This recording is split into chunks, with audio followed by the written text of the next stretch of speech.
Welcome back to episode 3 of We Are TPM. You're here with Kyle Teixeira and John Teixeira of Teixeira Property Management, Teixeira Realty Group. And we're very excited to get back into the continuation of episode 2 for part 2 of Building Your Empire. Last week we had a great interview with the Seetons. There was just so much gold in there. And so I'm really anxious to talk about and kind of pick this apart. We've got the 7 ways to build your empire, right, Kyle? Yep. And we got into a lot with them last week, but we'll get a little bit more into the nitty-gritty details that everybody wants to know. Well, let's get into it. So this is really about something we talked about last week, and I talk about this a lot. It's about planting the tree now, right? And the best time to start investing in anything is right now, right? Or as soon as you possibly can. And I really hope that what the Seetons did with our last podcast and what we talk about today, I hope inspires people to take some action and plant your tree right now. That's what it's all about. Time and action. It is, absolutely. And so that starts with step 1 in that entire process. I think some of us listening have done this and some of us haven't. And that's buying the home that you live in. Yep. Right, Kyle? I mean, like, how many people do we know? We have a property management company, so we have a lot of tenants that are out there renting from us. There is a very high percentage of our population that rents for various reasons. And to take that further, it's actually owning the home you live in, because I like to tell people you're always buying the home you live in. It's just not always for you. You know, you're paying for somebody else's mortgage or paying them or whatever, and you either own it or you don't. So I love it. So you're paying somebody else's mortgage and helping them build wealth, aren't you? Yeah. Or you could do it for yourself. I mean, it sounds like a no-brainer, but So this is kind of step 1. So if you've already done this, then that's not really for you. But what about somebody who does own the home that they live in, but they're thinking about making a move to either a different city or their family is growing, so they're moving up. They'd like to move up into a bigger home. This is a great opportunity to start your real estate investing, right?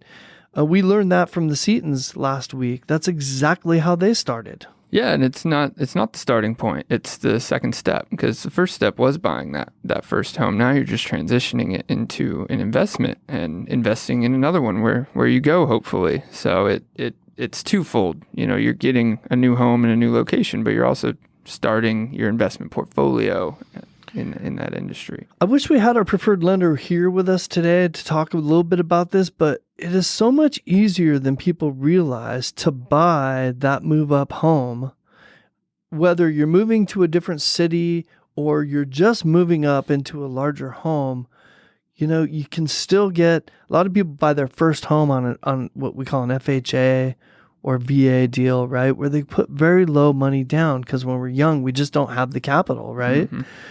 Well, you can do that again. You can, when your family gets bigger, FHA will let you go get another FHA loan. When you have, when you move across town and you move so many miles away from your job, they'll let you get another FHA loan. And people don't realize it's a lot easier than you think. You don't have to have 20% down to buy that next home you're moving up to. And now you've got, your primary residence you're moving into, and you rent out your previous primary residence. Mm-hmm. And, even taking that a little further, the 20% down doesn't always have to be down. If it's in the current home you own, it could be 20% equity that changes that FHA to a conventional loan. So, our lender's not here, so I won't get too into those details, but I'm sure if he listens to this, he's going to be really happy that we got into his expertise, didn't we? So I want to talk about something, Kyle. So we're thinking about building your empire. And so it starts with buying the home you live in. Then what is the next step? Maybe you're saving for that next house. Maybe you don't need to move up or out, but maybe we just need to save money for that 20% down rental property that we talked about. Mm-hmm. Saving with a purpose is extremely important, isn't it? Saving towards a purpose too is just as important, and having that goal in mind. So, and budgeting, using figuring out what you need to spend in your life, and sticking to it. That's really where investing comes from, is excess, right? It should be excess. And if you don't know what your excess is, or what your excess need is, or you get a raise and that becomes your excess, then, not looking at those or analyzing those things is the first step to saving. So that's definitely one way to look at it, Kyle. I'm gonna take a little bit opposite view and take something that I learned really young from a book that goes way back, and that is The Richest Man in Babylon. And what that book taught us was a really simple and basic truth of pay yourself first. Right? No matter how much money you make, no matter where your income comes from, pay yourself first. So you take 10% of what you earn and put it away, right? Save it. And this is saving with a purpose, right? If you're saving toward that first rental property, or you're saving to buy yourself a cash car, or whatever it is you're saving for, it'll just make you feel really good about being really intentional and saving with that purpose. Pay yourself first. What do you think? I love it. I mean, you got to have a plan, whatever the plan is, and that sounds like a great one. So don't think I've read that book, though. Well, that's an easy read. So if any of you're looking for a really easy read with some really simple, basic theories and ideas about wealth creation, that's a great place to start. So, Kyle, I want to talk a little bit about 401ks. I know that you've never had, you and I, you've been self-employed since day one pretty much, or working with me, and unfortunately your company doesn't have a 401k that does matching, but a lot of people do. They're in the corporate world, and maybe you work for a large company like, I don't know, Amazon or GM or something, and they have a 401k that they're willing to match what you put into it. Which is key. I mean, I may not have 401k, but I know all about them. I talk about them with clients, and when it comes to investing, that's a whole nother conversation. But the 401k matching is a huge step to your real estate investing if you want to harness it and use it to your advantage. Because one thing that everybody asks me about 401k is it's locked retirement funds. I don't want to pay taxes. I don't want to get hit with a 50% penalty. I'm like, yeah, don't do that. That would be dumb. But there's a loophole to that most people don't know, is that they can transfer those funds without penalty to a title company to pay for the house. You can buy real estate within your 401k. Which means what? That your company just paid half your down payment on a house if you do it right. Well, so you're absolutely right, Kyle. And but the point, really simplifying the point here, is that company is willing to give you free money, right? If you're willing to invest in yourself, they're willing to invest in you as well. Mm-hmm. And that's free money that you should be taking advantage of to the maximum degree that your company will allow you to take advantage of it. And we're not only at the starting process with most people listening. Some people listening have had, I've talked to clients and friends that have 401ks that aren't just starting out, that are significantly been mature. Filled. Yeah. And been matched and all that. And they're considering buying their first house, and they're saving up all this money. Not telling you not to save all this money, but forget what I'm about to tell you until, a couple days before you actually sign a contract. But all that money you save, keep and use your entire 401k to its max benefit to buy that first house. Because now you have your rental properties down payment sitting in your bank account, and you buy two. So, it's a transfer, call it a transfer of wealth, but it's a transfer of an investment, because a 401k returns good in, all those years. But real estate statistically beats 401ks. So, well, you know what? The points I want to make here, Kyle, is really that you should take advantage of matching funds, right? Mm-hmm. And use your 401. You can use your 401k to buy real estate, right? You can use those funds. You can buy real estate within the fund itself, which helps diversify your 401k, mm-hmm. right? You don't want, people are always talking about diversifying your investments and specifically, in this case, your 401k, well, you can diversify it even further into a direct piece of real estate.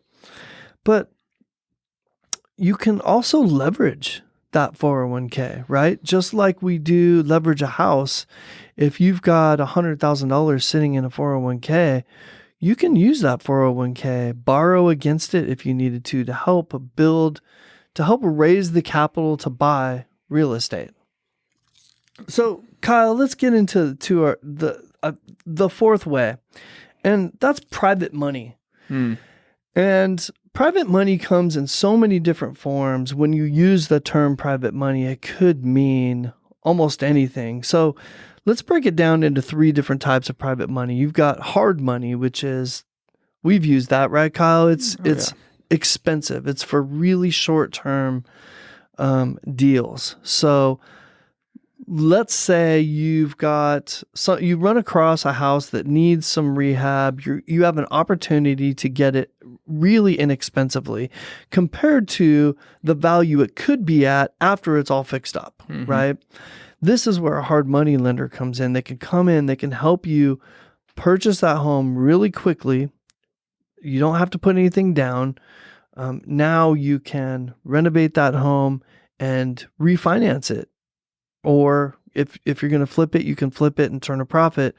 But that's really what hard money is for. And that's just one way to start building your portfolio. Yeah, and you call it expensive, which is relative, if relative to the plan. If it can be relatively cheap, but there's risks involved in hard money, like all the private money aspects we're gonna talk about. But if those risks work out and you have a solid plan of intention to execute it, it can be a great thing, because generally hard money, like you said, needs to be used on something that comes at a lower value than the market value.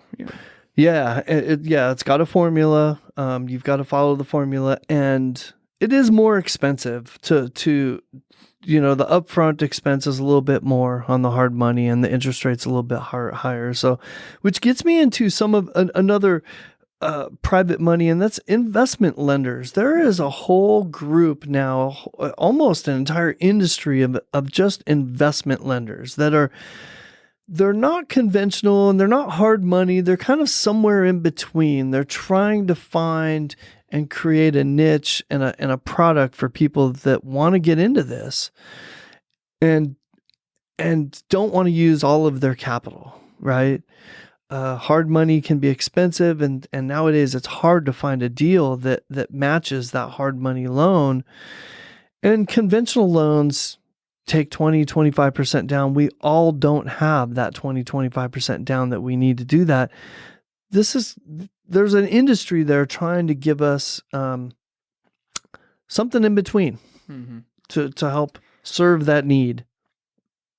And it's a big one. I mean, the need is there, and with all these investment lenders and hard money, they can make deals happen. They can be great resources, but as always, they can also take advantage and have issues. So always do your due diligence when it comes to private money. 100%. Kyle, what about crowdfunding? Talk a little bit about crowdfunding. Crowdfunding comes in a lot of forms and in different ways, and you could go down to Facebook groups of joining a Facebook group that's crowdfunding money together to buy a specific property with a purchase, or you could go to investment partnerships, friends. It is what it sounds like. It's funding money from a crowd of people for a specific purpose. And there are apps, there are, avenues for crowdfunding like I'm talking about, but the most common one is partnerships. For investments, it's partnerships between you and a couple friends that may not have 20%, but each individually could pile up 20%.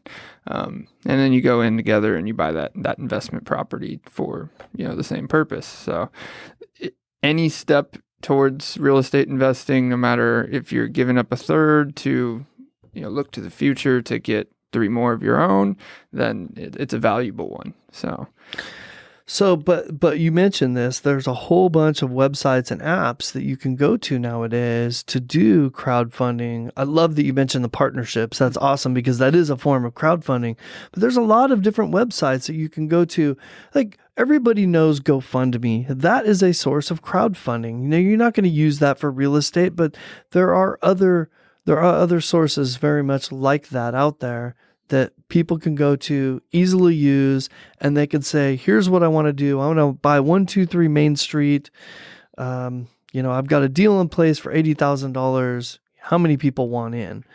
That's out there in 2021. Yeah, or like investment management companies, kind of what one form of crowdfunding we do is, take a deal and, distribute a certain amount of shares. You can buy as much as you need, and when they get to 100, we buy the property. So there's lots of forms of crowdfunding. The fifth way to help start building your empire is using equity from your current home or homes, right? Definitely. So there's really two different ways to do that. And that is, you can do a cash out refinance and just refinance and pull all the cash out. And depending on what state you live in, you have different laws. Like here in Texas, you can only borrow up to 75% of the value of your home. So you can only, cash out so much, right? Texas, 80, but yeah, in Texas, it's 80 loan to value. So you have to have 20% equity in there, and then anything after that, you can essentially take out and put in your pocket. Which, like you said, cash out refis. There's also HELOCs and home equity loans that can help you leverage that asset to not only help you buy more, but also possibly use for renovations and all this stuff that improve the value of your home. And I love it. One of the things about a HELOC that I really like is two things. They're inexpensive. The interest rate on those things are usually really cheap. And they're kind of like a credit card. You only use it when you need to. So let's say you get a HELOC, you've got $100,000 in equity in your home, and you're able to get a HELOC for, $50,000. That's kind of like a credit card where you can use that as a down payment, maybe to acquire another piece of property. And then when you refinance that property, you pay that HELOC off, right? It's not a long-term, you don't want to treat it like a credit card, but you want to have a really intentional plan to use it as temporary funds to help acquire property and then pay it down. Yeah, and this is a huge reason for safety nets and owning the home you live in, all this stuff that over time, I get people who ask me, there's that fear of owning the house and the obligation and all these things. And I look at it from the opposite perspective of you have an asset to borrow against in the worst case. If we like to talk about the best case, but an appreciating asset in the worst case. You've owned that house for 10 years, something bad happens, you don't know where you're going to get the money, blah, blah, blah. But, you could be the person that doesn't own a home or did buy a home 10 years ago. Well, the person who did buy a home 10 years ago, like you said, has $100,000 in equity and can go pull 50 out. They may only need 20. Now they got an extra 30. They can stable out their life within a couple days, where the other person doesn't have any assets still to this day. They made the same amount of money, pretty much the same life decisions, but they didn't invest. They didn't plant the their tree. Future. Yeah. They didn't plant the tree. They didn't plant the seed, and they didn't water it.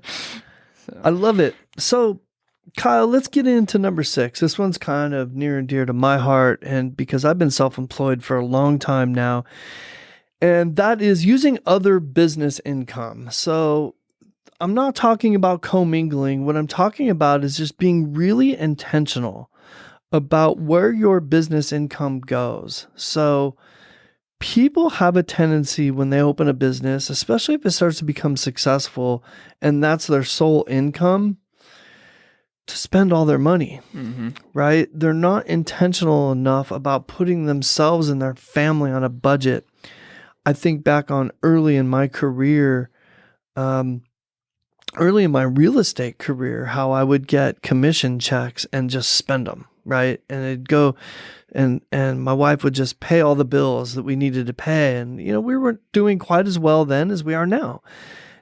And it wasn't until I was able to put us on a budget and really give us a regular paycheck every week, that we were able to get a handle on our finances and see some excess come out of that. And that's what I want to see for self-employed people. I really want you to get out of this the importance of putting yourself on a budget, your family budget, and not incorporating all of your business income into your family's budget.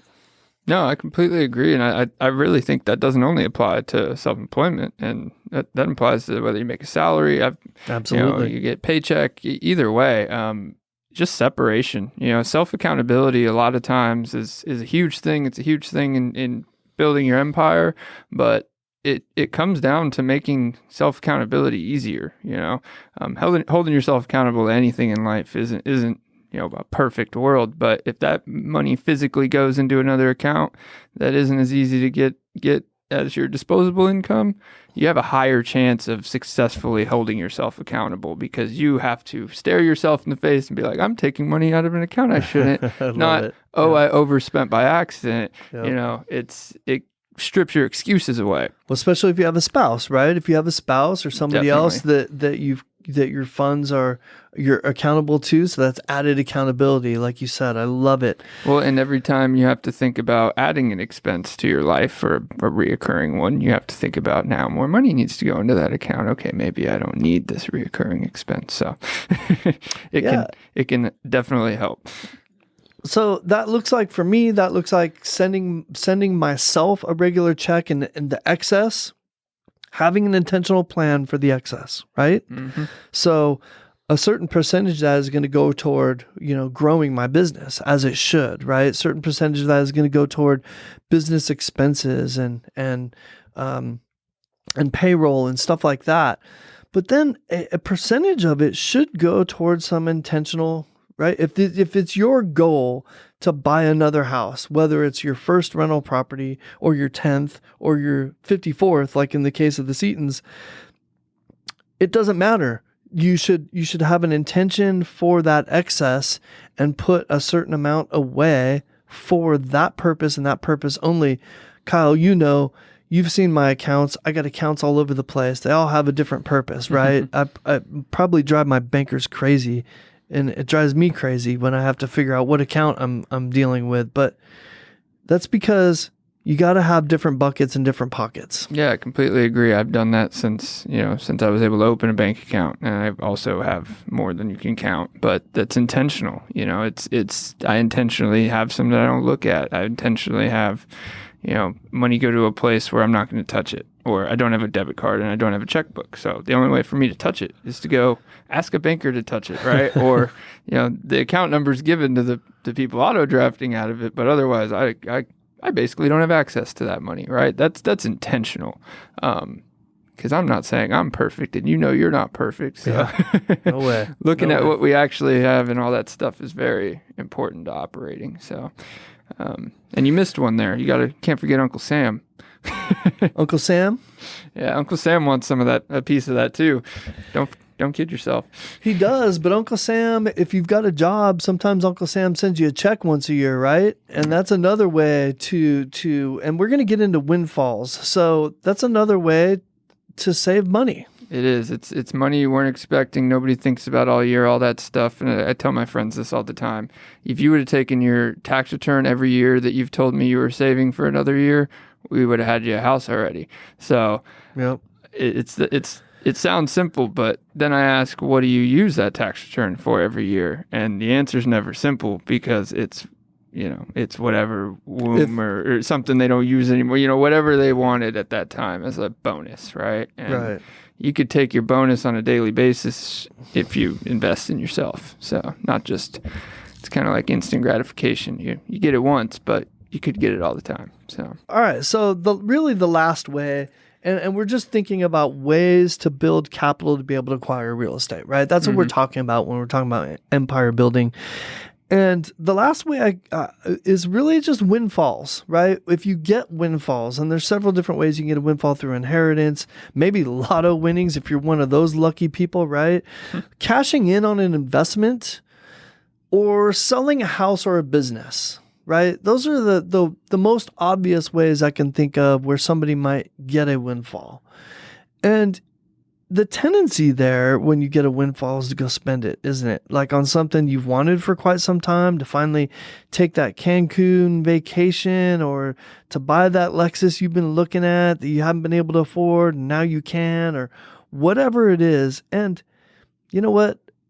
I don't begrudge anybody that. That's, if you get to life where you're lucky enough or you've worked towards something, you've cashed in on something, you should take a portion of that to do some of that stuff. Absolutely. 100%.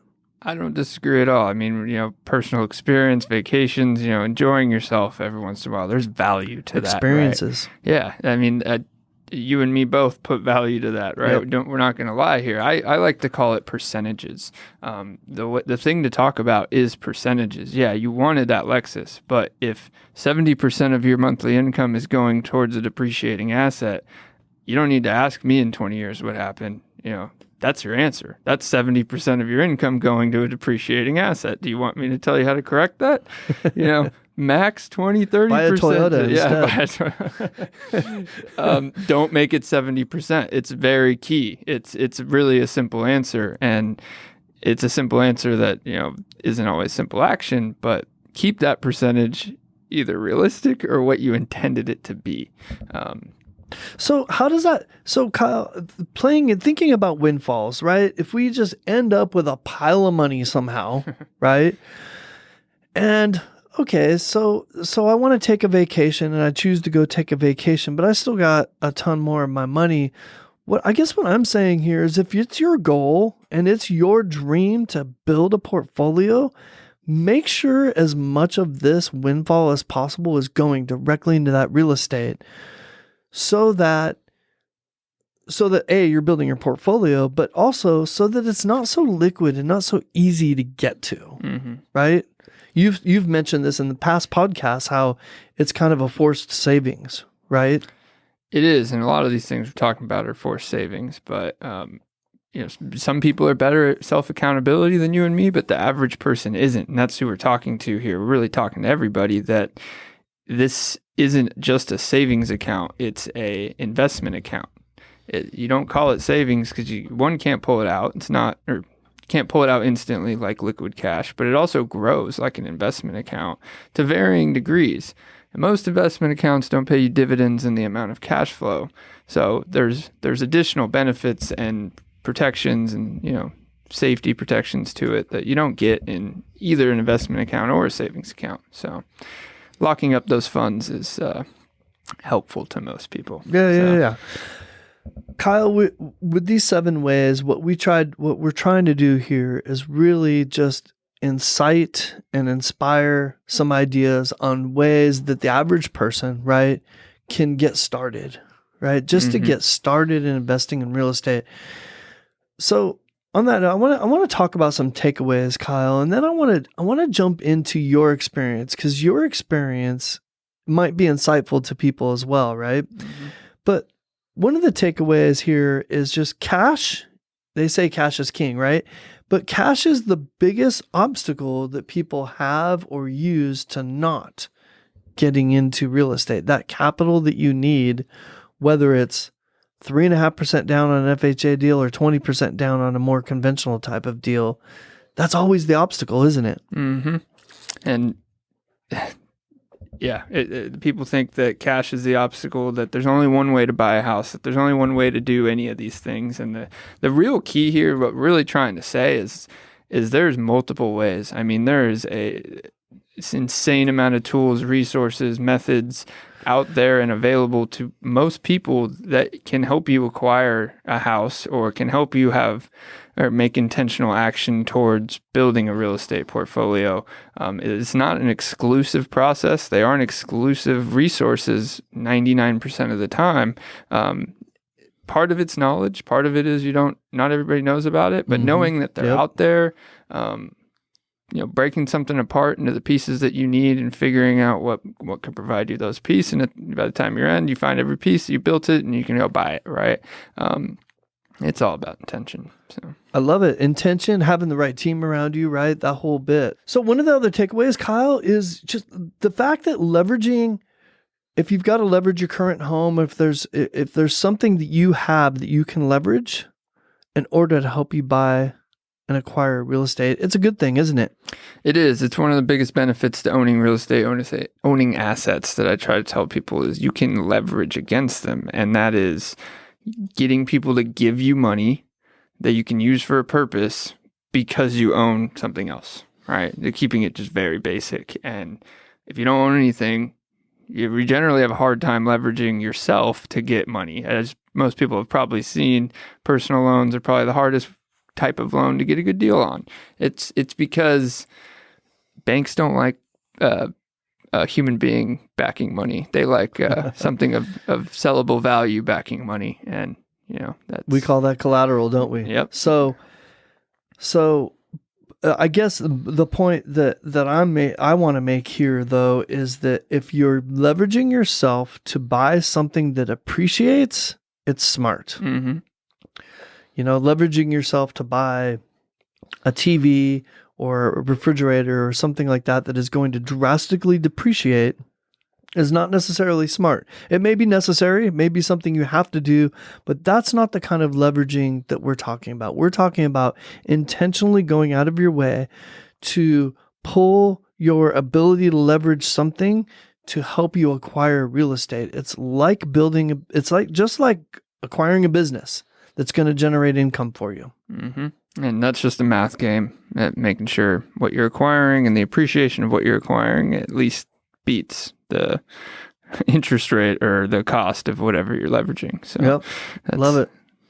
That's the mark to beat right there. So. Love it. Kyle, we started this conversation talking about planting your tree. Mm-hmm. And that's, I guess my final takeaway is just that, right? It's just being intentional and planting that tree as fast as possible so that you can gain the fruits from it when you want it, right? I hope that, a few years down the road, I'm able to do this podcast or do my business or do whatever I want to do from where I want to do it from, right?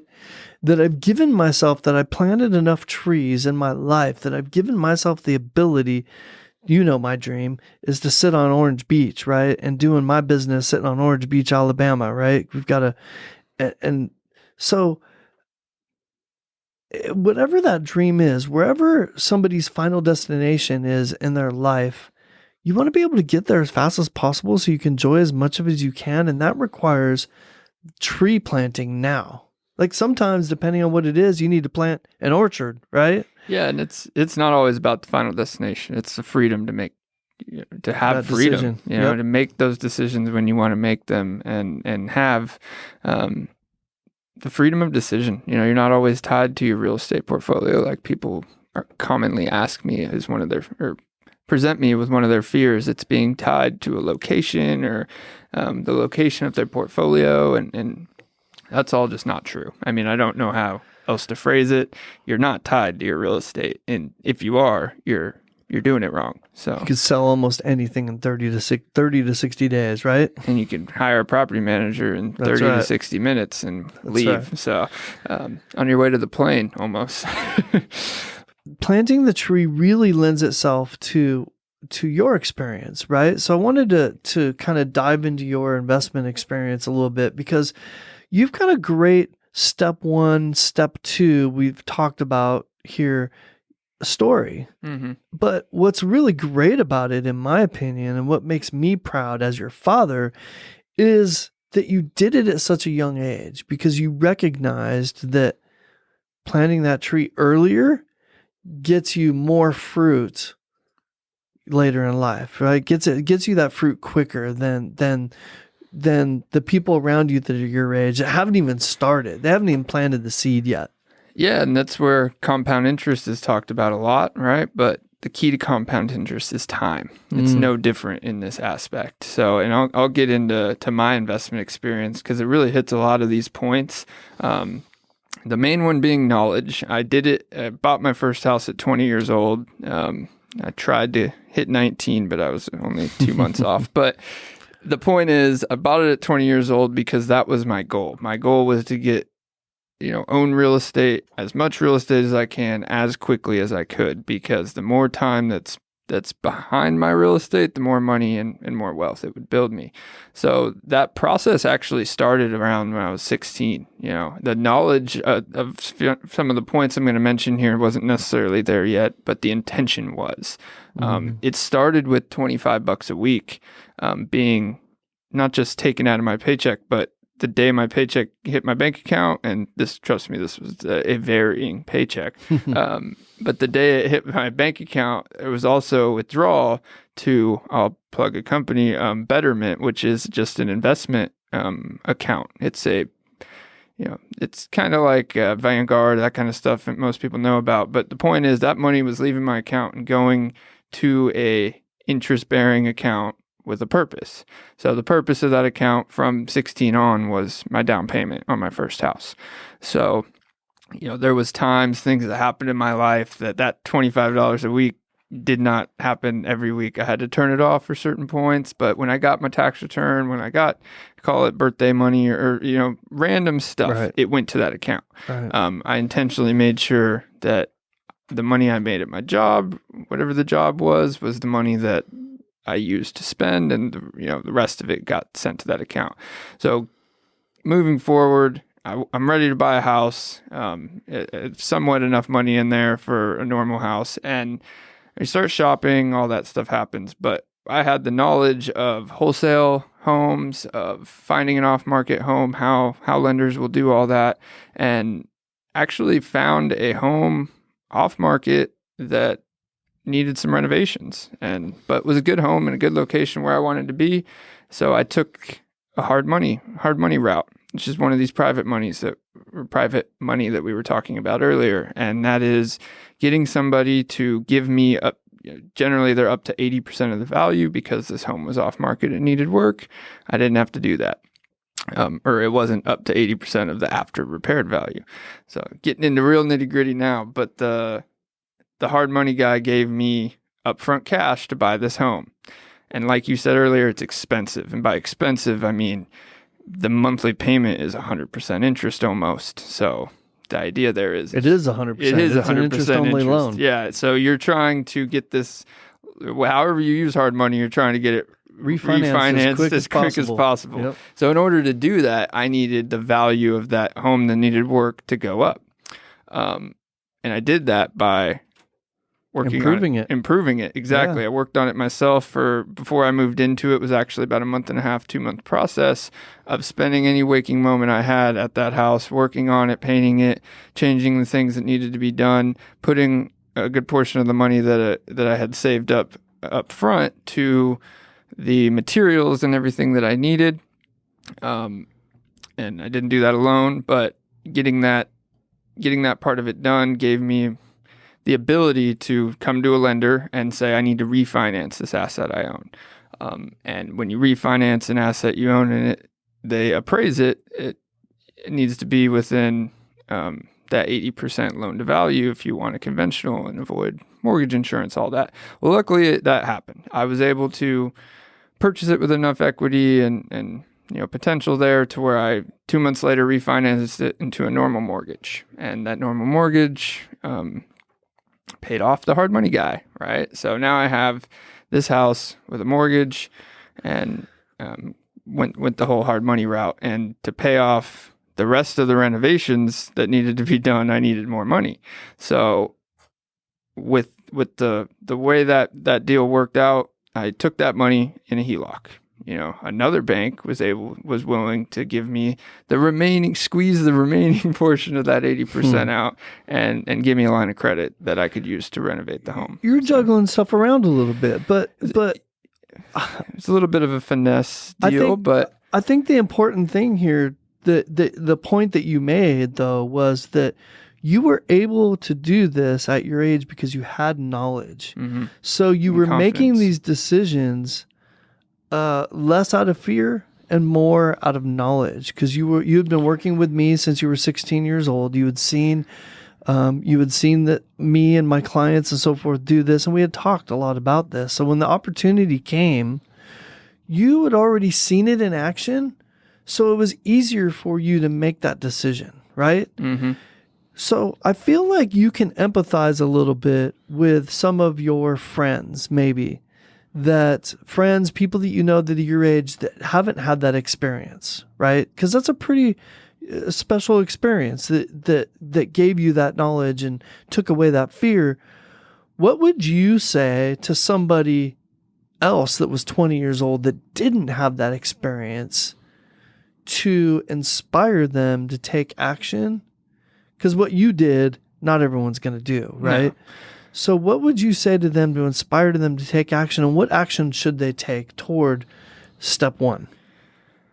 Well, I mean, there's a lot of answers there, but I'll tell you what I actually tell people. What I actually tell my friends to do step one is, tell me your situation. Tell me your reasons why not, why, or what's stopping you. Let's start there, because I do have the knowledge, and you can always find somebody with the knowledge to assist you down that path and go through that process. And it's like, okay, well, the only thing holding you back is this action, which is you're fully capable of doing to your own admission.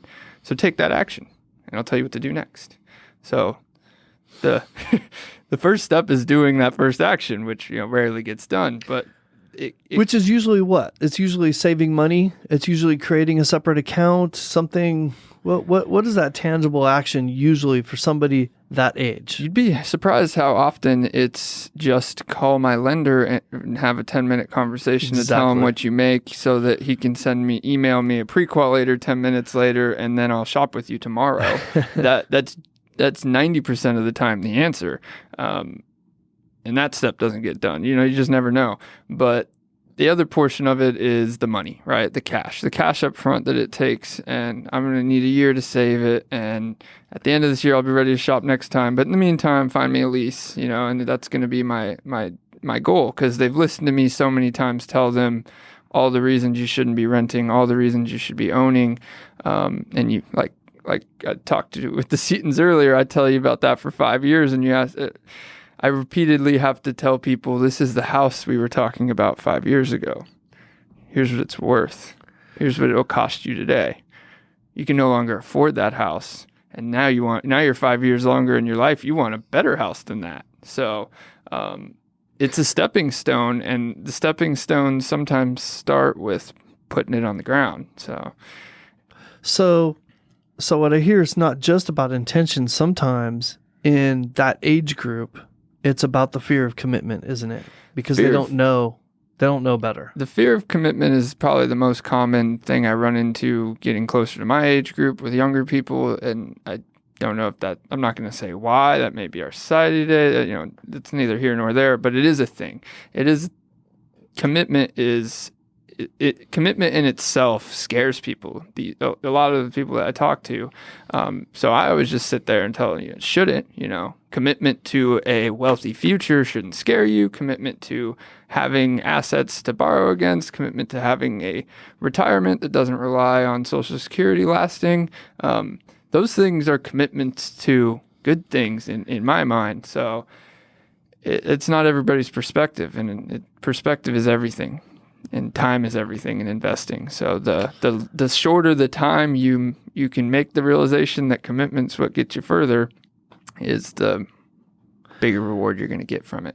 I'm reminded something that my coach tells me often, that you are only your wealth and the things that you have in life, you're only going to have as much as you perceive you are ready and willing to have. So what I mean by that is if you don't see yourself being a homeowner, and you think that that's beyond your capability, then you're probably not going to become one, right? Mm-hmm. If real estate investing is not something that is a passion or dream of yours, and you can't picture that being a part of your future, then it's going to be more difficult for you to get there. You're almost going to have to get there by happenstance, right? And you and I both know hardly anything in this business comes about by happenstance. Mm-hmm. Yeah, it's never just. No, it never just walks into your door and says, here, that's not how it goes. I mean, that's how some people think it might go, but I'll use an example of some of our clients, right? And taking this from what I've talked to people about, like if they do own their home, they don't want to rental or real estate invest for various reasons. Like it'll be too much work, too much stress for my family. I'll have to pay a property manager. It'll be constantly trying to figure out all this stuff. It's like, well, why are you talking about paying a property manager and all the headaches of a property manager? Have you ever heard the term toilets and tenants? Toilets and tenants. No. Toilets and tenants. That's what people like to use for an excuse not to do it. Yeah. Well, and then I give them the excuse, well, I have clients that I haven't spoken to in 6 years. And those words just came out of my mouth. Do you think that's a bad thing? No, it's not a bad thing. It means there's 6 years of appreciation. They don't want to be spoken to. Yeah, they either don't want to or they don't need to. But the point is, your house is appreciated 6 years worth of appreciation. I've been depositing cash flow into your bank account for the last 6 years and a statement in your email for the last 6 years. And there's been no questions, no comments, no concerns. But the point is, they're building wealth behind the scenes. You're partnering with them and you're helping them build wealth because they planted a tree. Yeah. Right? Sounds like they did a lot of work, right? Checking their bank account and their email. But, not saying that homeowners don't do a lot of work. I'm more saying that that's not just a dream possibility. It's a reality. It's reality. It's why you hire a property manager if you want to do it yourself. Those are all decisions. But the point is the low impact commitment exists. It can be achieved. It can be acquired. Just stop telling yourself that the opposite is the only thing you're going to get, because, it is what you make it.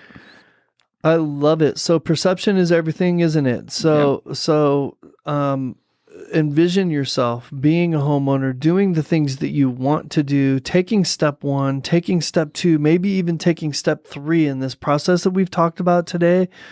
You shared with us how you took step 1. And that was interesting. It seemed a little complicated for some people, right? Like, it doesn't have to be that complicated. I don't want anybody to walk away from this story thinking that, oh my gosh, I don't even know what he's talking about, hard money and HELOCs and all this stuff. It really doesn't need to be that complicated. But tell me about step 2. I almost love step 2 for you more, because step 1 definitely took some finessing, not just from you, but also took some finessing from me, right? Mm-hmm. Like, we all had to work together to make you feel extremely comfortable about it. So while you were more comfortable than anybody else your age might have been, it still took a little bit of finessing. One of the things I love about taking step 2 that we've talked about here, which is you're moving on, you're moving up, right? In your case, you're getting married and you're ready for that next home.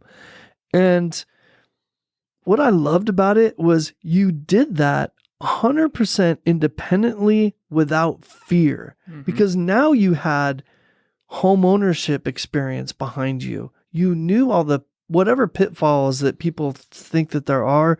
You already knew which ones to worry about or not worry about or what have you. And so you walked through step 2 so fearlessly, and it was kind of to be honest, it was a prideful moment for me. The step 2 has been a fun process, but before I jump back just for a second, that step 1 needs to be something that you can afford, not just your dream home. Your step 1 should not be your dream home. Let me say that directly. It should be something that is affordable and lets you get to step 2, because your dream home will drown you for the foreseeable future. So step 2 was a little bit of finesse too, but yeah, it was moving up to what I wanted. It wasn't, I'm not going to call it dream home, but it's moving up to the home. What you wanted for this stage of life. Yeah, what I wanted for this stage of life, what my wife wanted for this stage of life. And part of where I bought the first home was near the college that I went to, and, that stage of my life ended. So there was even more reason to move and make it a rental. So that involved some upfront cash being put towards the old one to make it a great rental, and then, acquiring step 2, which is all about resources and knowledge and confidence. And in that aspect, knowing about nursing 0% down homebuyer programs is part of that, right? That's fully knowledge. That's right. Most people think that only veterans get it. Other people don't even know that veterans get that, but there are programs out there for first-time home buyers. And I know we're talking about a step 2. I call it a finesse because obviously I owned a home. My wife hadn't yet. It's first responders, right? So you were able to take advantage of, your wife is a nurse. You were able to take advantage of a special program for nurses. There's programs out there for police, fire, teachers, right? That people don't even know about. Mm-hmm. And so it allowed you to use your capital to finish whatever renovations you need on your first home so that you can get it ready to be a rental, right? And whatever funds you needed to start your new home, right, on that second home. Which is continuing on from earlier, the funds to renovate the first home to get it ready for a rental actually came from that HELOC. And the closing costs for the second home actually came from that HELOC. I didn't touch it when I opened it up. There was still, call it credit availability there, because unless it was being reinvested or purposed for that home, I wasn't going to add it to the lien balance. I can go get a credit card and do that, right? That's not what you do with your asset, and the lien's tied to your asset. So there was a small portion of that first asset that improved or helped me acquire the second and improve the first, and is now a rental. So just like we talked about. And I refinanced it right immediately after doing that. Refinanced it. So now there's no HELOC. I'm not, there's no credit card on that first asset, call it. Right. It's just cut and dry, fixed rate. And the other ironic part is, now that I don't live there, I can look at a rent rate, not what I can afford, but what I'm collecting in rent. And I refinanced it to a 15-year. I'll own that thing by 40. I love it. So. I love it. I have a lot of my rentals on 15 years, and it is so much fun watching that principal go down every single month, isn't it? Well, we'll have to do a whole episode about how much more you pay 15 versus 30. So that's a math game at the end of the day. So. Yep. And depends on where the interest rates are now. So you're right. That is a completely different topic. Kyle, thanks for sharing that with us. I know you and I were both anxious to share your story because it's a rare story, isn't it? There's not a lot of 20-year-olds buying homes out there. It is, and like the Seaton said last week, it's also a growing story. That cash flow isn't going into my spending account or anything. It's doing exactly what they told you most should do. It's going back going into its own account for getting more. So love it. Love it. When things pay for themselves and grow themselves, it's what they call no-brainers, right? So. That's right. That's right. I love it. Well, good job, Kyle. I'm proud of you for doing it. I hope that your story inspires other people. You don't need to be the son of a real estate agent. You don't need to have all this knowledge. You just need to trust somebody, put somebody in your life as your partner, a great real estate agent, get some great advice from your parents if they're savvy with this kind of stuff.